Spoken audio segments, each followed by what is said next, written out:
তাহলে কি বন্ধ হয়ে যাবে মুজিব সিনেমা? মুজিব একটি জাতির উপকার সিনেমার প্রদর্শনী বন্ধে লিগ্যাল নোটিশ। তো কি অবস্থা, কেমন আছেন সবাই? আমি ড্রামা সবুজ, আর আজকে আলোচনা করবো মুজিব সিনেমা বন্ধে লিগ্যাল নোটিশ এই বিষয়টি নিয়ে।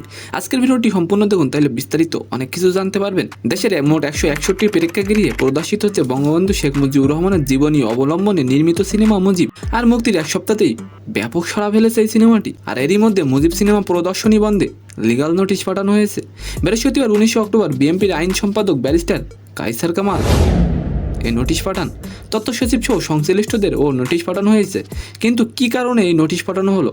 নোটিশকারী আইনজীবী কায়সার কামাল বলেন, ইতিহাস বিকৃতি শহীদ জিয়াউর রহমানকে বিতর্কিতভাবে উপস্থাপনা করায় এই সিনেমা বন্ধে আইনি নোটিশ পাঠিয়েছে। রেজিস্ট্রি ডাকযোগে 10 জনের এই নোটিশ পাঠানো হয়েছে। 10 জনের মধ্যে বাংলাদেশের 7 জন ও ভারতের 3 জন। নোটিশ প্রাপ্তির পর যদি সিনেমা বন্ধ না করা হয় তাহলে আইনগত ব্যবস্থা নেওয়া হবে বলে জানান বিএনপির আইনজীবী। তো আজকের ভিডিওটি কেমন লাগলো অবশ্যই কমেন্ট বক্সে জানাবেন। আর ভিডিওটি যদি ভালো লাগে অবশ্যই একটি লাইক দিয়ে আমাদের চ্যানেলটিকে সাবস্ক্রাইব করে দিবেন। ধন্যবাদ।